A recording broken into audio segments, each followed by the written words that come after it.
Voltamos com o Parlamento com Deus, falando a respeito de um projeto que salva dependentes químicos através da religião.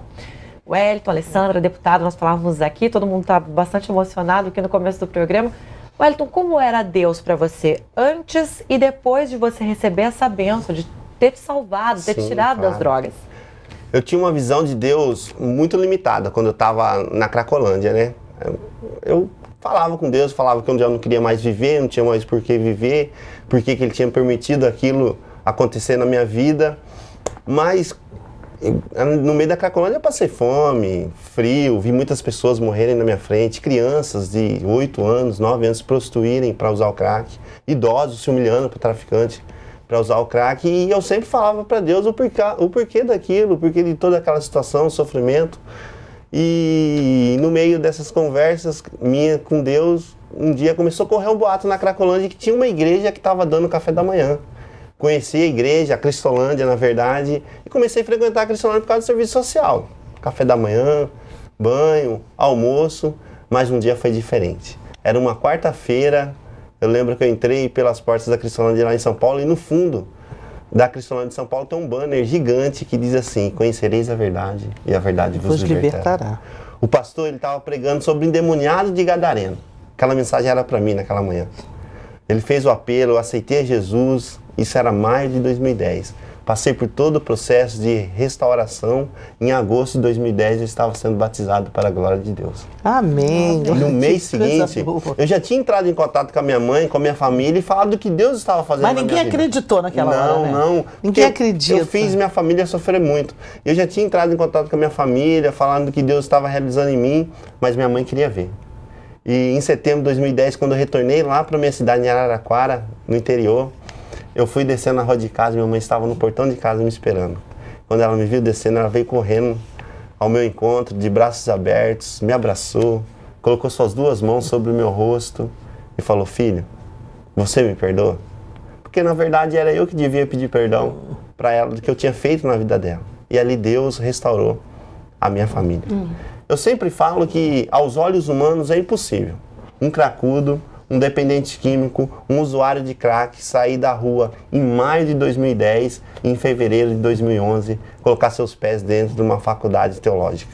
Aos olhos humanos isso é impossível, mas aos olhos de Deus que nós cremos, tudo é possível. Amém. Deus fez isso na minha vida. Então nós temos a certeza, né, absoluta que com Deus é possível, né? E quantas famílias hoje estão desesperadas porque seus filhos entraram na droga, eles não conseguem restaurar, eles não conseguem, porque dentro de casa uma pessoa usuária de droga inferniza a família inteira. Sim. E tem aquele momento que você quer ver aquilo longe.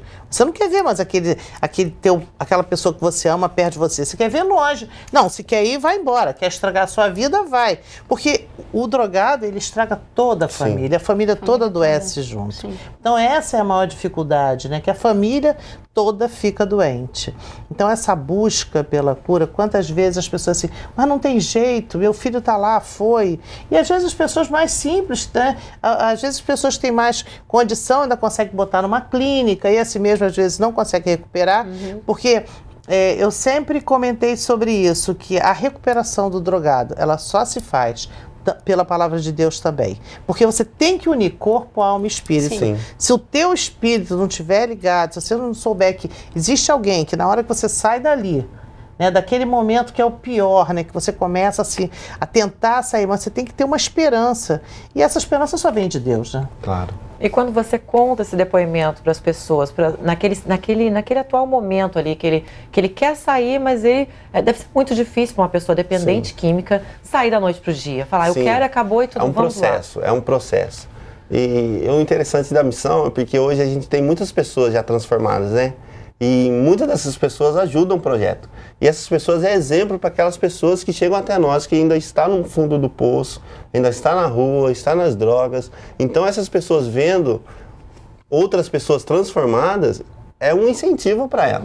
Nós passamos aqui no Rio agora, durante um tempo, a Rede Globo mostrando constantemente aquela Cracolândia na entrada da Ilha do Governador, na Avenida Brasil. E para mim, meu espanto, eu achei até que tivesse sido resolvido, tivesse levado as pessoas. Todos aqueles cracudos que estavam ali na Avenida Brasil, eles estão na rua de trás. Exato. Na verdade, aquele caso não foi resolvido. Aquele caso está ali de uma forma assim latente. Você vê seres humanos em condições pior do que animais. Dormindo na rua, sujo, sem comida, e andando como zumbi, porque eles ficam dias se drogando e depois dias dormindo, né? Sim. Eles ficam dias e dias dormindo, você pode mexer neles, encostar, bater, eles estão ali como se estivessem mortos-vivos. Então, às vezes a gente tem a impressão de que algumas atitudes já foram tomadas até pelo governo, mas não foram. Isso assusta muito, porque se você entrar ali na área pela Maré, ali na Avenida Brasil, naquela área ali, eles estão todos lá, em situação assim de completo abandono. Sim. Uma vez eu vi um depoimento de um senhor que também tinha tudo, devia ter uns 40 anos, ele tinha tudo e ele começou a entrar nas drogas e perdeu tudo e foi para as ruas. Ele deu depoimento dizendo que no primeiro dia é muito difícil dormir na rua, o segundo dia é difícil, o terceiro dia já começa a melhorar e o quarto dia ele acostuma. Para a pessoa que está na rua, você que ficou na rua, Sim. é dessa forma mesmo? E também para sair, o primeiro dia é difícil, o segundo dia melhora? Sim, porque tudo na nossa vida ela é um processo. Quando uma pessoa ela acaba em situação de rua, os primeiros dias com certeza são os piores. Só que depois daquilo, ela vai se adaptando, ela vai se acostumando de certa forma com aquela vida e ela vai levando a vida daquela situação. Ela já não come, ela já não toma Exato. banho. E quando Ela já vai perdendo o amor próprio, Exato, né? exato. E quando ela sai da rua, que ela reconhece que ela não consegue mais ficar naquela situação, também é outro processo. É um processo de readaptação, um processo de educação, até ela entender que aquela lá é a vida dela normal, é a vida que Deus quer para ela, entendeu? E uma mulher grávida que chega pedindo ajuda, ela fala que ela se arrepende, que aquela criança não merece a vida que ela vai poder oferecer se ela continuar nas ruas, que ela está procurando a palavra de Deus para dar um futuro melhor para o filho, ela chega a falar isso? Sim, inclusive a maioria das mulheres, as que não estão grávidas no momento, já possuem filhos, inclusive muitos. E um dos principais motivos que a mulher quer sair da rua é para poder ser uma mãe melhor, é para poder fazer com que a filha ou o filho não tenham o mesmo resultado que ela. Então esse é o motivo, inclusive, que gera toda essa força de vontade para ela sair da rua. Há uma consciência quando você está ali na rua, drogado, ou nos momentos que a pessoa não está drogada, de lucidez, há uma consciência que aquilo ali é horrível? Sim, a todo instante. Só que é uma opressão mesmo que prende a pessoa naquela situação.